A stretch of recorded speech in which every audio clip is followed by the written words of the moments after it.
เนาะเจ้าของเรือนชาน แม่นแหละ สบายดี สบายดีสบายดี โทษอ่ะอันนี้เฮือนเจ้าแท้ๆบ่ แม่นแหละ เรือนแท้ แม่น ๆอ๋อพี่น้องเอ้ยเดี๋ยวขอซูมมึงเลยเด้อ แม่น ว้าวทุไปอยู่ไปกินไปนอนกันจังได๋ละบาดนี่อันนี้ นอนแบบนี้แหละ เอ้าสบายดีในบ้าน สบายดี พอดีเพิ่นขอความช่วยเหลือมาแล้วก็สิได้เข้ามาเบิ่งครอบครัวนี่เนาะ เด้อ คือสภาพเพื่อนซ่านนี่เบิ่งบ่เป็นเลยเนาะ แม่น อันนี้ ลูกบ่เป็นแล้ว เป็นจังไดในบ้าน ทุกอย่างก็ดี ทุกอย่างอีหลี แม่นงูไฟก็บ่มี โอ้ รถที่ไทยนาก็บ่มีรถจักรก็บ่มีรถทีบก็บ่มีนะ บ่มีหยังเลย งูไฟเป็ดไก่นี่ให้ไก่นี่ก็บ่มีละมูทุกดี ถูกลีเนาะ แม่น เซลัมปีเนี่ยขอข้าวกิน พอเขากินแล้วก็มีเงินไปซื้อ คือ คันบ่มีแล้วก็อยู่หั่นแหละ เรื่องเฮ็ดนี่เฮ็ดแม่น โด บ่ ยเฮ็ด เฮ็ด นี่เฮ็ด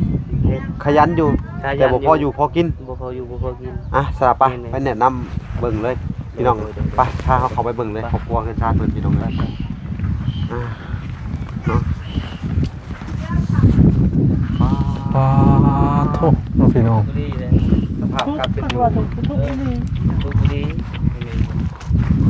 บอกชื่อเลยบุรี นี่เนาะเจ้าของเรือนชาน แม่นแหละ สบายดี สบายดีสบายดี โทษอ่ะ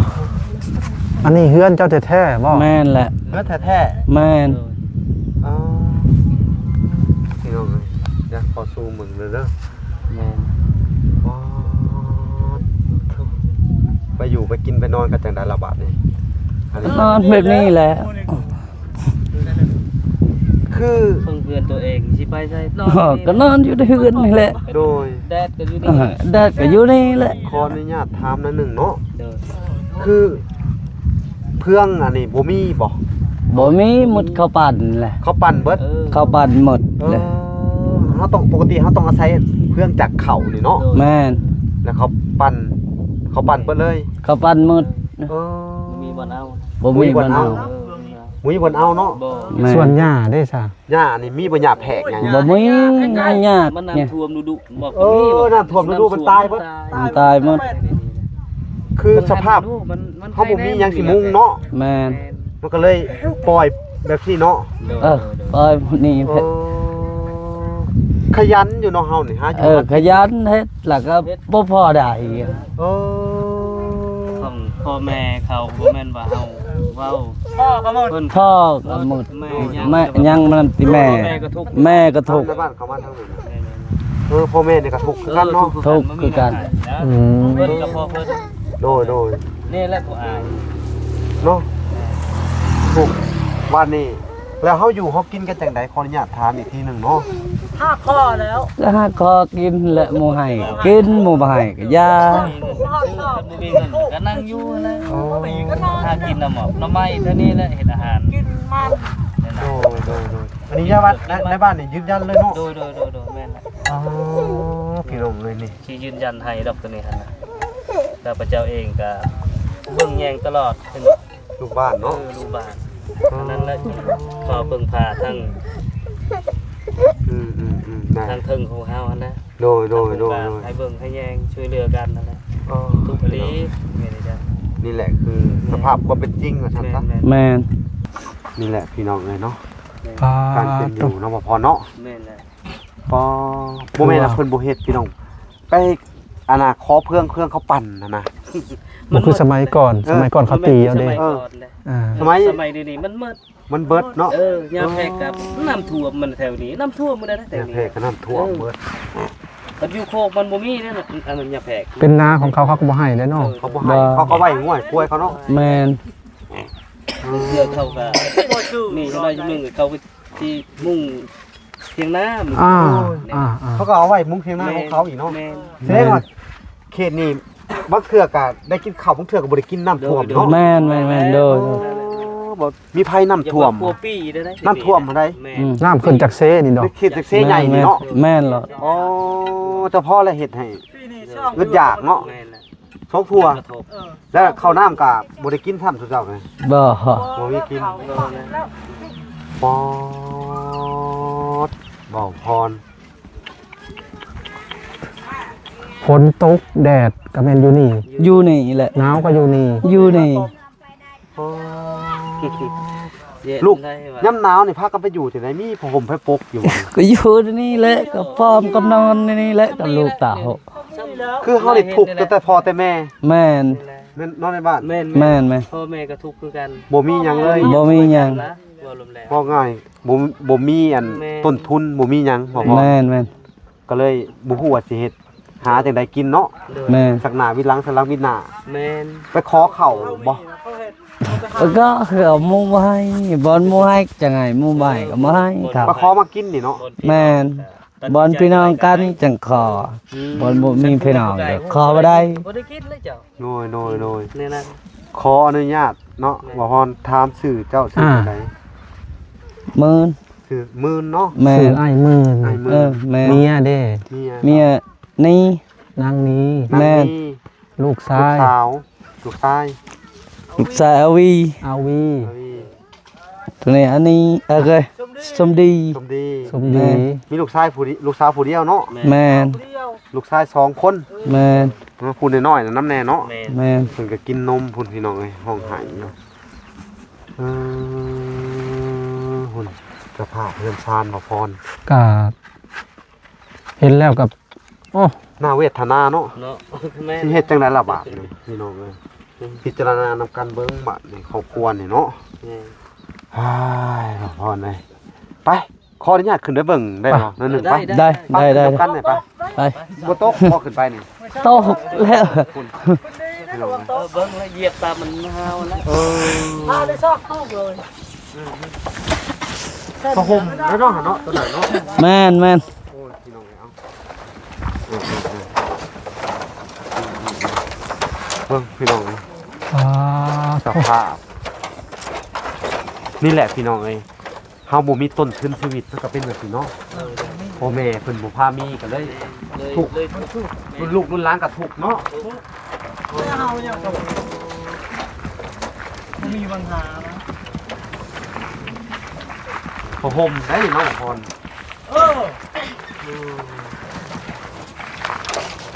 อันนี้เพิ่นว่าเป็นเหล้าเข้าเพิ่นส่วนเหล้าเข้านี่เพิ่นเฮากระแปลงนะพี่น้องเฮากระแปลงปีนี้ส่วนเฮือนนี่เพิ่นก็อาจจะแปลงน้ำลังบ่เลยจังใดเนาะอ่า ขึ้นขึ้นขึ้นขึ้น โธ่พี่น้อง ขึ้นขึ้น บ่ได้ธรรมดาเนาะ ตลาดโต๊ะ ซึ่งพ่อพรก็ได้ถามเพิ่นว่าบ่ยากค่ะเครื่องเอามาเฮ็ดใหม่บ่มีบ่เพิ่นว่าอันก็เจ้าปั่นเบิดบ่มีผู้ตีเอานะพี่น้องอ่า โอ้ยยากไประวังโอ้ยอันนั้นก็ฮักอีก แม่นแหละฮะเบิด โอ้ยพี่น้องเอ้ยพอบ่พอระวังนะตัวใหญ่ ไปเหยียบมาให้เหยียบได้ไหม โอ้ อันนี้สภาพ นี่ไปตัวนี้มาให้เหยียบ ดูเห็นนี่เนาะ แม่นแหละ เวลาเขาหลับเขานอนเนี่ยเขานอนกันจังไดนี่ฮะ นอนนี่แหละนอนนี่ฮะ คือมาแล้ว โอ้ผมแพ้ปุ๊กนี่กับแบบสิเนาะ แม่นแหละ ขออนุญาตได้อพี่น้องปุ๊กนอนดูเดือนดูดาวเนาะ แม่น ชมเดือนชมดาวอยู่นี่น้องเอ้ยโอ้ขออนุญาตนำ แม่นไหม นี่โอ้ จักปีแล้วหลังคานี่นะ เนาะเฮ้ยน้อง 5 เอ้ย 6 ปี 7 8 ปีนี่แหละ มันสิทับหัวได้นี่ถ้าทับนี่อันตรายได้บ่พอนี่ระวังตกเด้อนี่พื้นขออนุญาตเด้อพี่น้องเอ้ยขออนุญาตเด้อเจ้าของเด้อเพิ่นเด้อ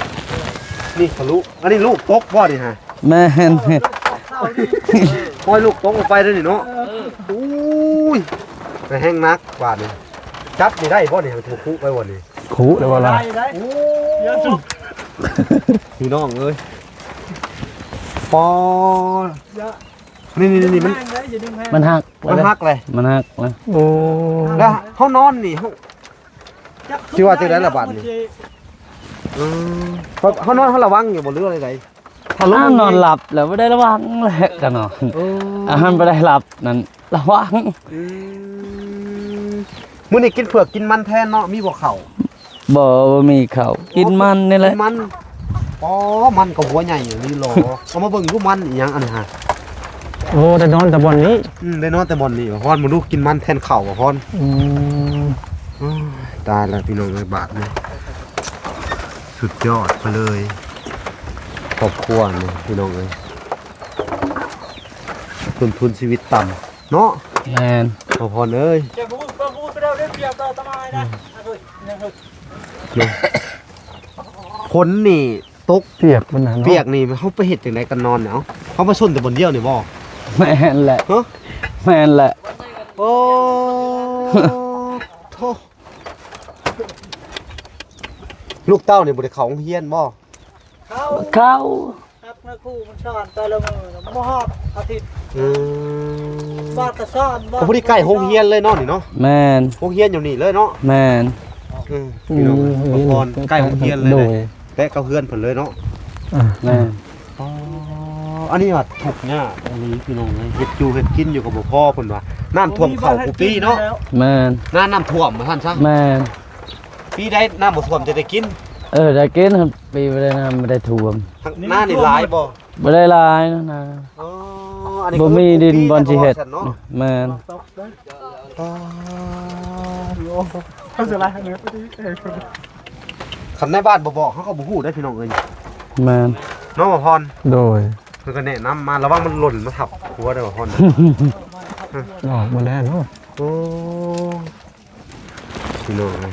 เฮ็ดจักปีแล้วอันนี้ฮะ ก็ละฮะเนื้อตะละ วะเฮ็ดจักปีแล้วเจ้าเฮ็ดเฮือน เพื่อนนี่วะ โดย ประมาณ7-8 ปีนี่แหละ จะ8ปีเนาะ แม่น ตั้งแต่สั่งครัวสั่งครอบสั่งครัวแรกๆพุ่นเนาะ แม่น อยู่กันแบบสิมาตลอดเนาะ แม่น เสื้อผ้าพี่น้องเอ้ย ด้วยเรื่องจิกี้ สู้เด้อเป็นกำลังใจให้อันดับแรกก็น้ำท่วมนั่นแหละเนาะที่เฮาอึดเฮาอยากก็ได้บ่มีกำลังใจสิเฮ็ดเทือเฮ็ดชานพุ่นแหละพี่น้องเอ้ยเบิดแบบสิก็ได้อ้ายตายแล้วชีวิตจริงๆบ่แม่นละครเด้อนี่พี่น้องเอ้ยคนที่เบิ่งเนี่ยคนอีหลีเฮือนอีหลีเนาะบ่ฮอน โดย ว้า โมเมนต์เทียงนาเอ้ย บ่แม่น บ่แม่น เพราะว่ามันก็อยู่ติดกับโรงเรียนเนาะ แม่น โรงเรียนประถมนะเนาะอืม กูแล้ว โดย ตะกูแล้วพุ่นน่ะพุ่นน่ะ อืมลูกชายเนาะ แม่น เป็นไตดูสงสารเพิ่นเนาะว่าพอเนาะเฮ็ดให้เฮ็ดหน้ากับบ่พอสิได้กินว่าซั่นน้ำท่วมเนาะ แม่น ขนาดได้กินกับมันบ่หลายเนาะ แม่น โดยเอาอันนี้ออกแน่นี่ น้อยแล้วพุ่นน่ะ ยักเข้ามาพี่น้อง พากันนอนอีกันนี่ได้บ่ แม่น อ๋อ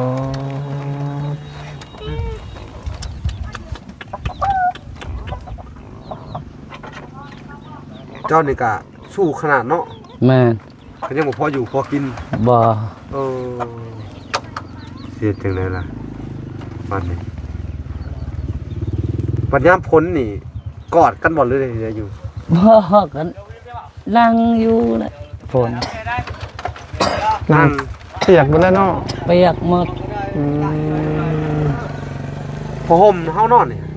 แม่น เสื้อผ้าเฮาเนาะ แม่น เครื่องของในเฮือนเฮาก็มีเท่านี้เนาะ มีเท่านี้แหละ เสื้อผ้าของความถูกเป็นยังไง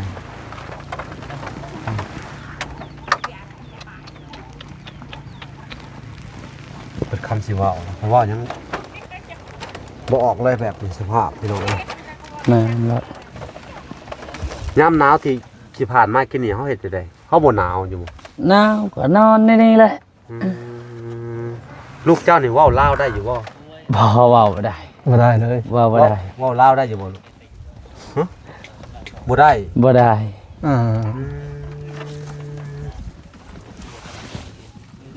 น้องหยังวะชื่อจะได้ล่ะ สมดี สมดี สบายดี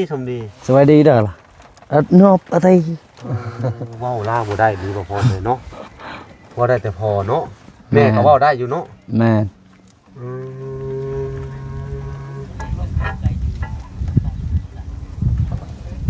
เดินที่เฮาอยู่นี่ของไผบ่ซะ ของเขาแหละ มาอาศัยเขาอยู่คือกันเนาะ แม่น บ่พร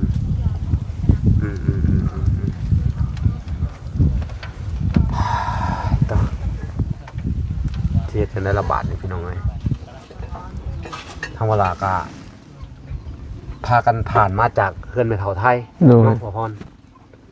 แม่เฒ่าน่ะก็อยู่คนเดียวลำบากเพื่อนก็คือเห็นนั่นแหละเนาะบ้านเดียวกันเนาะ มาเดียวละ ก็แม่เฒ่าไทยค่ะ แม่น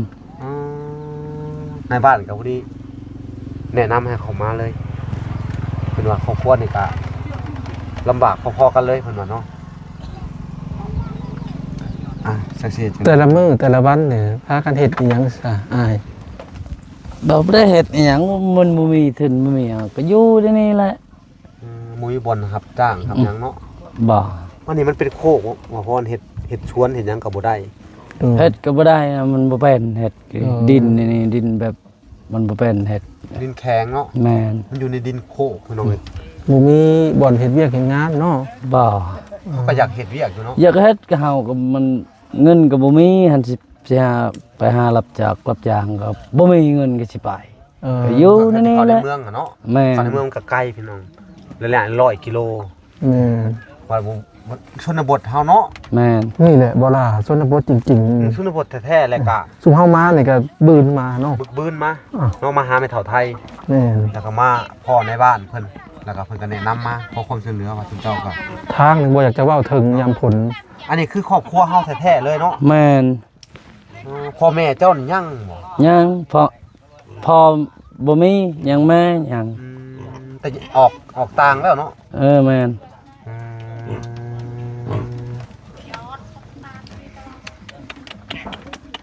พี่น้องเบิ่งนำกันเนาะอันนี้บ่แม่นสร้างภาพพี่น้องเอ้ยเรื่องชีวิตจริงๆเลยนะบ้านเพิ่นพามาเบิ่งเฮาก็เพิ่งเคยเห็นเนี่ยเนาะ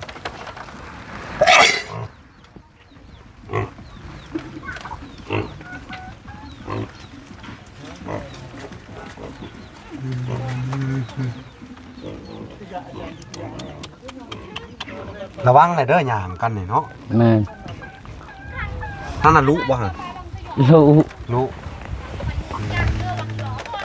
นอนนี่อันน่ะเลี้ยนหัวกันอยู่นี่เนาะ แม่น เขาว่าสิมาทางนี้ก็บ่ได้เนาะมันจะ นอนบ่ได้ทางนั้น ต้องนอนอยู่นั่นคนเดียว บ่อนเดียวนี่แหละ 5คนนะเนาะ แม่น หาคนเบียดกันเป็นปลากระป๋องเลยเนาะ แม่น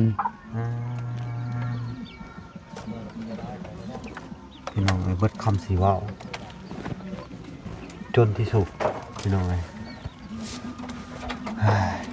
น้องมาพรเห็นแล้วก็ลำบากใจพี่น้องเอ้ยชูเฮากะนี่แหละตามในบ้านเพิ่นเขามาเบิ่งเนาะมาเบิ่งตัวจริงเนาะเพิ่นก็แนะนำมาโอ้ยว่าคำชูเจ้าซอยได้เพิ่นว่าก็ซอยแน่ว่าทางเฮากะคำซอยกะสิมาถ่ายเบิ่งเนาะ แม่น ถ่ายไปเรื่อยๆเนาะ แม่น มาอัปเดตทุกเจ้าเนาะ แม่น เผื่อว่ามีเนาะ โดยบ่พร เผื่อว่ามีผู้ ผู้ใหญ่ใจบุญว่าซั่นซะ แม่น ผู้ที่เพิ่นมั่งมีเนาะ แม่น ผู้ที่เพิ่นอยากเฮ็ดบุญเฮ็ดทานเนาะ แม่น กับครอบครัวคนทุกข์ยากเนาะเพิ่นเบิ่งแล้วเพิ่นดูเมตตาสงสารก็ยินดีพี่น้องเอ้ยก็ยินดีเด้อพี่น้องเอ้ยยินดีเป็นสะพานบุญให้เนาะเพื่อเขาเพื่อช่วยเหลือว่าซั่น แม่ ซะ น คำว่าบ่มีบุญเนาะหรือว่า แม่น คำว่าบ่มีไผมาซอยก็มีแต่คอยมาทยอยมาถ่ายไป โดย เนาะคำว่าลาก็สิซอยทำที่ซอยได้เนาะ แม่น พี่น้องเอ้ยก็อยากให้เจ้าสู่ไปอีกครั้งหนึ่งเด้อ แม่น พาลูกพาเต้าสู่ไปอีกคำว่าเฮ็ดให้หน้ากับบ่พอได้กินเนอนน้ำท่วมบ่พอได้เนาะ ไอ้น้ำกินน้ำใช้นี่ไปเอาอยู่ไส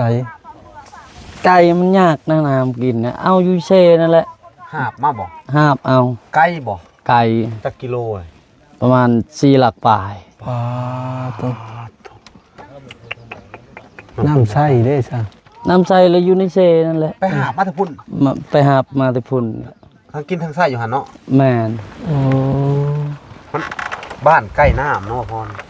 แล้วก็เวลาน้ำเซใหญ่มาแล้วมันสิท่วมมาเดียว มันจะดันมาเนาะ ดันแล้วก็แถวนี้ก็ พิ่นเฮ็ดให้ใส่หน้านี่พี่น้อง นี่ก็นะนี่ทั่วหมดเท่านี้ ท่วมกันเลยพี่น้อง นั่นเป็นโลง มัน เนาะ เป็นบุ่งเนาะ แม่ บ่ให้นะอันนี้โน้นสูงกันซื่อ โนนสูงซื่อๆนี่ สูงผัดวัดอันน่ะบ่อุดมสมบูรณ์ซำเนาะ แม่ แข็งแรงปัญญามน้ำกับน้ำอีหลีหรอแต่พอแล้วจังอีกจังอยากเนาะ แม่ ว้ายพี่น้องเอ้ยสิขนาดต่อบาทนี่ เห็นนี่ก็แทบจะบ่อยากเชื่อเลยบ่ล่ะเนาะ จากเสือสายตาพี่น้องเอ้ยถ้าในบ้านบ่พามานี่ก็คือบางคนเนาะเพิ่นก็สิว่าเอ้าเล่านี่อันน่ะเป็นผู้ชายคือบ่เฮ็ดบ่หาชุดแต่สิเฮ็ดแต่หาเพิ่นว่าทางในบ้านเพิ่นก็ว่า ค เนาะ วามสามารถเป็นซ้ำนี่บ่ล่ะ ความสามารถเนาะต้นทุนของเฮาบ่คือกัน แม่น แม่ แหละ ต้นทุนของเฮามันบ่เพียงพอ แม่ เฮาไปบ่ได้ เออ ไปอยู่แบบนี้แหละ เนาะ แม่ เขาว่าไม้ตอกของตากับของคนอื่นเขาบ่กล้าไปตัดเนาะเอามาเฮ็ดนี่ บ่ห่อ เขาบ่ให้บ่ เขาบ่ให้ ถ้าเขาถูกนี่เขาแฮงบ่ให้เนาะ เขาบ่ให้อันไปเอาใหม่เขาก็เขาปาใหม่อีก เสียมาซ่อมแซมเพื่อนนี่ได้ แม่ ก็เลยอยู่ตามมีตามเกิดว่าซั่นซะ แม่น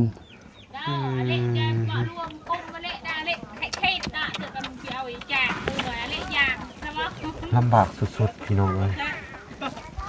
บ่